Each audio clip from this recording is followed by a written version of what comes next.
So this is the first lesson in Unit 4 on demand and supply. This is entitled, What is Demand?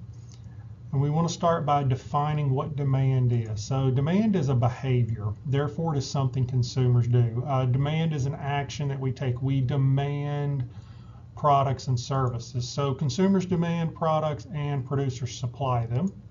And the interaction between the two takes place in the markets. And of course, when we talk about markets, we can talk about any type of market here. We could be talking about a middle market like something like Walmart, Lowe's, Home Depot.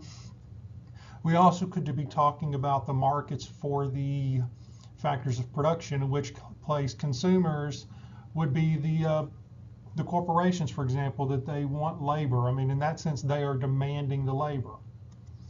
So when we talk about demand, it's one influence on the price of goods. And so very, very important to understand this. The amount of a good a consumer wants to purchase at each price is the quantity demanded. So what we can look at is a price.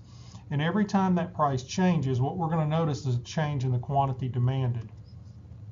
So quantity demanded refers to the amount of good or service that buyers, and this is important to understand, are willing and able to buy. So there's two terms here that define how we purchase good, and that's willing and able. We can be very, very willing to purchase a certain amount of goods, but we may not be able to purchase that amount. Or we may be very able to purchase the good, but we may not necessarily be willing to at prices. And so as prices change, our willingness and our ability to purchase goods changes as well. So just because we are willing does not mean we are able to purchase goods at different prices. And based off of this, we get what we call the law of demand. So other things remaining equal. So remember, we're throwing out every other possible variable here. The quality demanded of a good falls when the price of the good rises, and when the price of a good falls, the quantity demand rises. So the law of demand is based on an inverse property. As prices go up, quantity demanded goes down. So as prices go down, quantity demanded goes up. So that law of demand, that's one of those sticking points here. Whenever prices change, the quantity demanded changes. But you must remember that when we were talking about the law of demand, we're talking about QD and we are talking about price. And so one of the things to understand is right away is that when we talk about this, as prices change, the quantity demanded changes for goods, and they change inversely. So when you visualize that pretty simply, price of a good goes down, quantity demanded, of course, will go up. And we see that action taking place. They move away from each other. So price and quantity demanded move in an inverse direction. So on the other side, when we look at it, same thing. As prices increase, the quantity demanded goes down. And you notice this all the time, whether you think about it or not. As the price of goods increase, we tend to buy less. That's just what happens. And that's why when we look at this, we call it the law of demand, because we see it all the time, whether we even think about it or not. So, crucial, only price causes a change in quantity demanded. This right here is a big deal. Do not forget this. Only price causes a change in quantity demanded. So the reason that price and quantity have an inverse relationship is that consumers are always searching for the best alternatives. For us, any change in price creates a decision to be made. As prices increase, we start searching for new and better alternatives. As prices decrease, we gravitate towards that good and away from some other good. So in that case, the amount that we can purchase based on a price is an incentive for us to work with what we're doing. So thus a rise in the price of good causes consumers to buy less of that good and search for a better alternative. So rising prices are incentives to buy other goods. Okay. When we start talking about this, one of the things we're going to do is graph it, and we're going to graph it off of based on what we see on this demand schedule. So when examining demand, we are analyzing the relationship between the quantity demanded of a good and the price of the good. That's what we're looking at. And we can do this with the demand schedule and actually kind of begin to visualize it.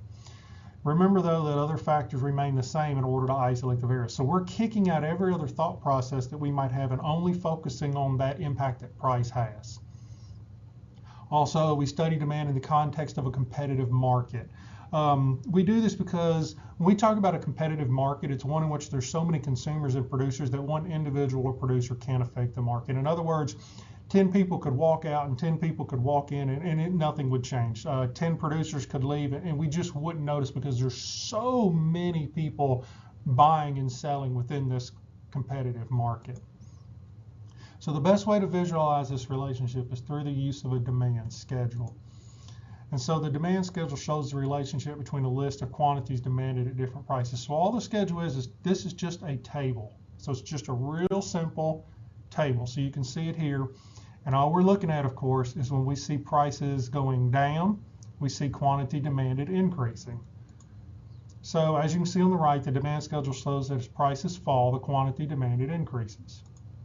So we see price going down, 11, 10, 8, 6, 4, 2, 1, QD going up from 900 up to 13,000. We could also look at it from the opposite direction. If price were to increase, then quantity demanded would decrease. So that demand table shows us the schedule. Now what we can do, of course, later is we can go back and actually graph this and start to really work with this, with the visuals of how demand is actually working.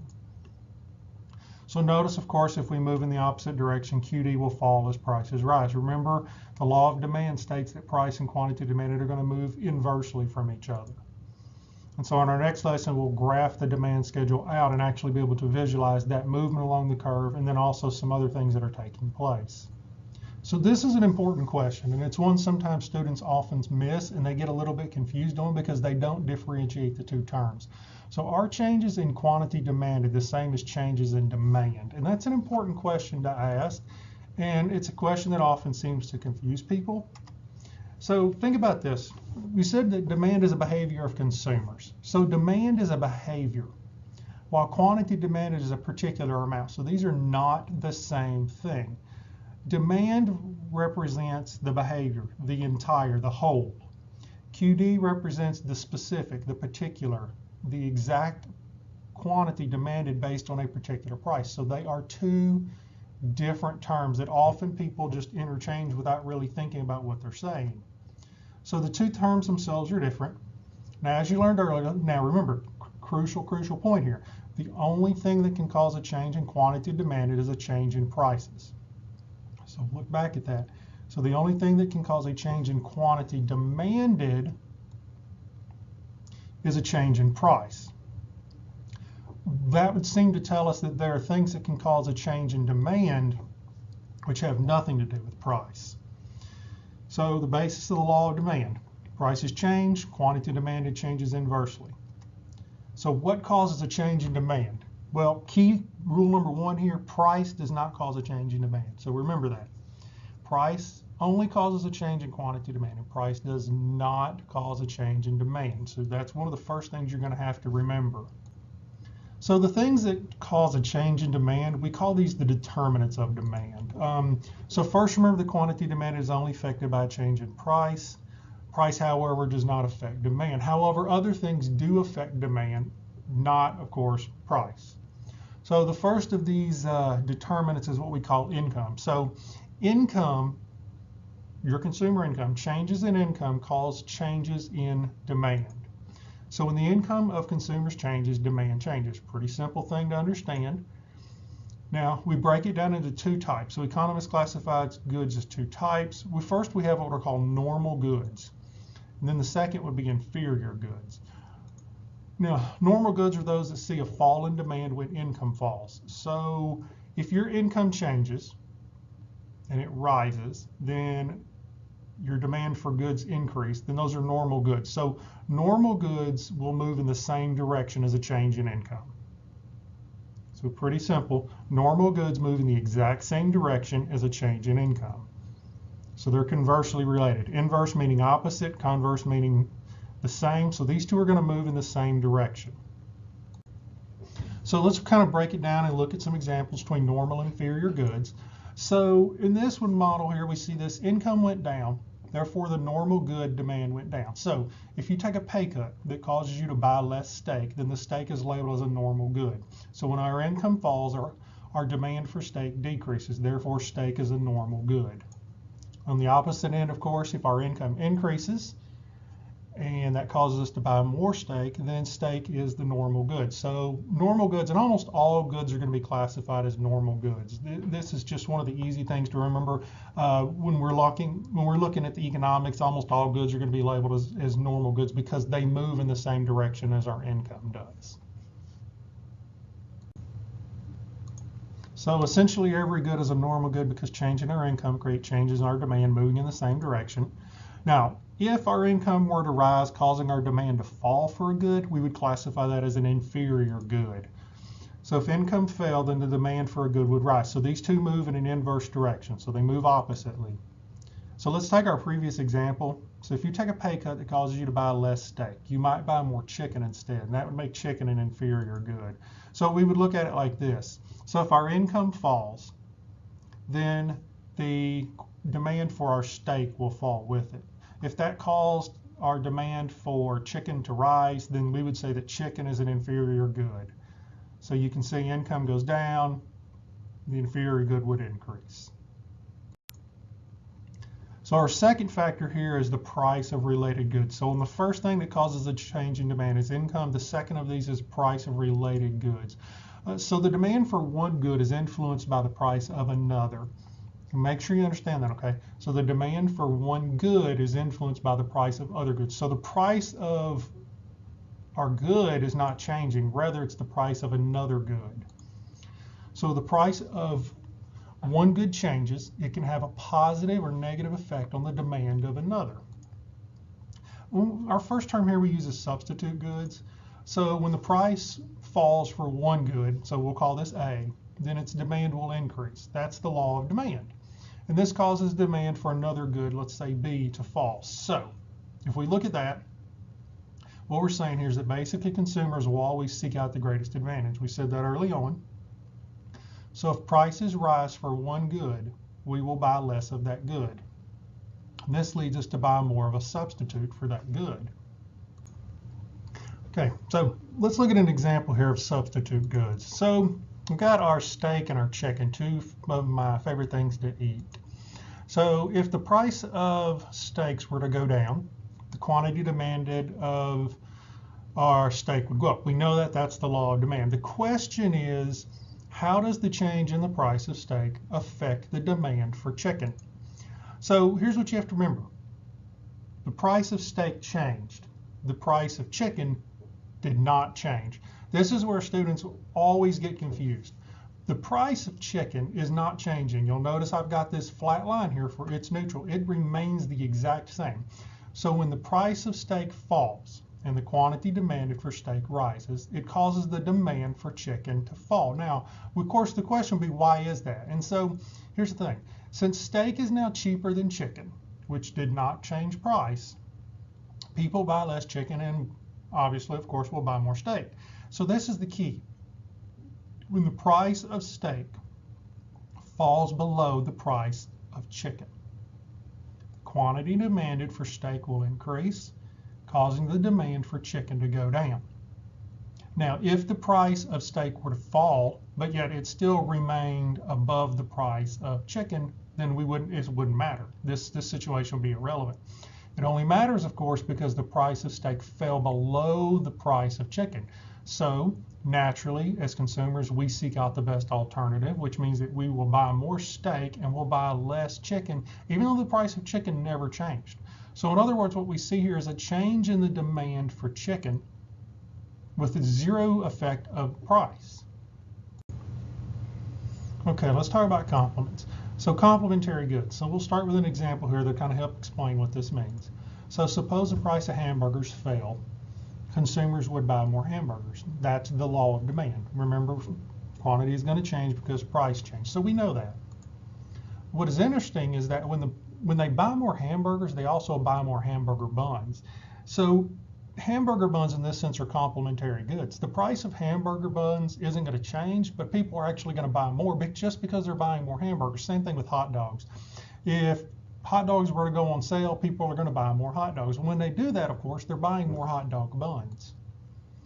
And this is because hamburgers and hamburger buns are complements. So when we take them, we throw them up here, what we look at is two goods. So the price of hamburgers goes down. and the quantity demanded of hamburgers goes up. And when that happens, the demand for hamburger buns increases. The price doesn't change, but the reason the demand for hamburger buns increases is because people bought that complementary good of the hamburger. And we could say hot dogs with this are the same way. In other words, if the price of a good falls and it causes the demand for another good to go up, then those are complementary goods when you look at it. So since the price of burgers went down, people bought more. And this meant that the quantity demanded for buns went up, even though the price of buns did not change. Okay, our third factor here, our third determinant in changing demand is expectations. So our expectations can affect our demand for goods. When we expect to see changes in income or prices, we react accordingly. Remember, the demand is based on your willingness and ability to purchase goods. And so when we talk about changes in expectations, our willingness and our ability, those two things can change. So if we expect some change in the future, it can affect our willingness and our ability to purchase today. For example, suppose you own an iPhone 5 and you can upgrade your phone now to the 5S, or wait 3 months and upgrade to the 6. So let's say this is your scenario. So the question for you is, do you upgrade now and take a 5S, or do you wait and upgrade to the 6? It's based on expectations. So the question, of course, is what decision will you make? And part of your decision will be based on the features of the newest phone that may lead you to wait for the 6. So there was a huge difference between the 5S and the 6. The 6 got bigger, it got new technology, it got faster. If you know that, then that may influence the decision that you plan to make.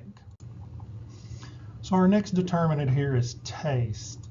Consumer preferences impact the demand for goods, and y'all know how this works. Nowhere is this concept more apparent than in mobile devices. For example, the majority of people who own iPhones will continue to do so over time, just like the majority of people who own Android and Windows phone. You continue to use that same phone, and so it's a consumer preference. You're going to use the same thing over and over and over based on taste. So in other words, if the price of an iPhone or an Android or a Windows phone were to change, that may not necessarily affect your demand for that because of the taste that you have already developed. So because of our taste, changes in demand can occur irrespective of price. Think about seasonal fads for clothing. Every year there's some sort of fad, and that regardless of price, people purchase those goods because it's the fashion for that time. Okay, our last determinant is the number of buyers. This one to me is one that I often doesn't carry a ton of weight just because of the fact that we are operating within a competitive market. So the number of buyers within it doesn't necessarily have to be a huge deal. But essentially, when we talk about this and the number of buyers, what we're saying is the number of buyers in a market increases, then the demand for the goods in market will increase. And that makes sense. I mean, if you add 1 million new people to a market, then yeah, the demand for that good is going to increase. Just like if you remove 1 million people, the demand would decrease. And so that's a pretty simple one. You increase the number of buyers, it goes up. You decrease the number of buyers, demand goes down. That's a pretty simple concept to understand. So let's review a couple of main points real quick. So our first, demand is a consumer behavior based on willingness and ability to purchase goods. Price and quantity demanded have an inverse relationship based on the law of demand. A change in QD is different from a change in demand. Remember, the only thing changing QD is price, whereas demand has several determinants that we just looked at. So price causes a change in QD, but nothing else will do so.